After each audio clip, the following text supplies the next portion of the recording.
Kapitulli i 2. Ti o njeri që gjykon të tjerët, kushdo qofsh, nuk e asnjë shfaqësim. Duke gjykuar tjetrin, dënon vetveten, sepse ti që gjykon bën të njëjtat gjëra. Ne e dim se gjykimi i Perëndis për ata që bëjnë këto gjëra është sipas së vërtetës. A mendon se do t'i shpëtosh gjykimit të Perëndis, o njeri që gjykon ata që bëjnë të njëjtat gjëra që i bën edhe ti? Apo i përçmon pasuritë e mirësisë, të durimit dhe zemërgjërësisë së Perëndis, pa e ditur se mirësia e tij të çon në pendim? Por me ashpërsinë tënde dhe me zemrën e papenduar, po i përgatit vehtes një zemërim të madh për ditën kur Perëndia do të zbulojë zemërimin dhe gjykimin e tij të drejtë. Perëndia do ta shpërblejë çdo njërin sipas veprave të veta. Atyre që me durim kërkojnë lavdi, nder dhe pavdekësi në vepra të mira, do t'u jap jetën e amshuar. Ndërsa ata që janë kryeneq e nuk i binden së vërtetës, por i binden pa drejtësisë, i pret zemërimi dhe tërbimi i Perëndis. Për çdo qenie njerëzore që bën ligësi, do të ketë mundim dhe ankth, së pari për judeun, por edhe për paganin. Por për çdo që bën të mirën, do të ketë lavdi, nder dhe paqe, së pari për judeun, por edhe për paganin. Sepse Perëndia nuk është i njanshëm. Të gjithë ata që kanë mëkatuar pa e njohur ligjin e Mojsiut, nuk do të ndëshkohen sipas këtij ligji, ndërsa të gjithë ata që kanë mëkatuar duke e njohur ligjin e Mojsiut, do të gjykohen sipas tij. Të drejtë para Perëndis nuk janë ata që e dëgjojnë ligjin e Mojsiut, por ata që e zbatojnë atë.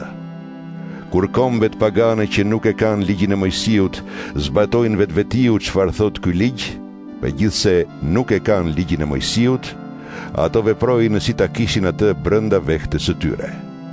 Me këtë, ata tregojnë se urdhërimet e ligjit Mojsiut janë të shkruara në zemrat e tyre, gjë për të cilën dëshmon edhe ndërgjegja e tyre, edhe mendimet e tyre të brendshme, që heri akuzojnë për faj e heri shfaqsojnë. Kjo do të dalë në dritë ditën kur Perëndia do të gjykojë të fshehtat e njerëzve përmes Krishtit Jezu, siç e pohon ungjilli që predikoj unë. Çfarë të themi për ty që e quan vehten jude?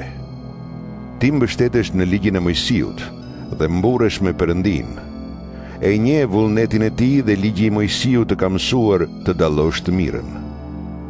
Ti je i bindur se je udhëheqësi të verbërve dhe drit për ata që janë në errësirë, edukatori të panxënëve dhe mësuesi të miturve në besim, sepse në ligjin e Mojsiut ke dijen e plotë dhe gjithë të vërtetën. Ti pra, që mëson të tjerët, nuk mëson dot vehten. Ti që predikon se nuk duhet vjedhur, vjedh. Ti që thua se nuk duhet bërë tradhti bashkëshortore, bën tradhti bashkëshortore. Ti që ke neveri idhujt, plaçkit tempuj. Ti që mburresh me ligjin e Mojsiut, shënderon Perëndin duke e shkelur këtë ligj, sepse, siç thot shkrimi i shenjtë, për shkakun tuaj emri i Perëndis shahet ndër kombet pagane. Rrethprerja është e dobishme nëse ti zbaton ligjin e Mojsiut, por nëse je shkelës i tij, rrethprerja jote nuk vlen. Prandaj, nëse i pa rrethpreri respekton urdhërimet e ligjit Mojsiut, a nuk do t'ja njohë atij Perëndia pa rrethprerjen si rrethprerje? Ai që është i pa rrethprer, por e zbaton ligjin e Mojsiut, do të gjykojë ty që megjithse je i rrethprer dhe e ke të shkruar ligjin e Mojsiut, je shkelës i këtij ligji. Sepse judei i vërtet nuk është ai që duket i tillë si jashtëmi, dhe rrethprerja nuk është diçka e jashtme apo trupore, por judei i vërtet është ai që është i tillë së brendshmi. Rrethprerja e vërtet është ajo e zemrës, që bëhet me shpirtin e shenjtë dhe jo me shkronjën e ligjit Mojsiut. Lavdia e judeut të vërtet nuk vjen nga njerëzit, por nga Perëndia.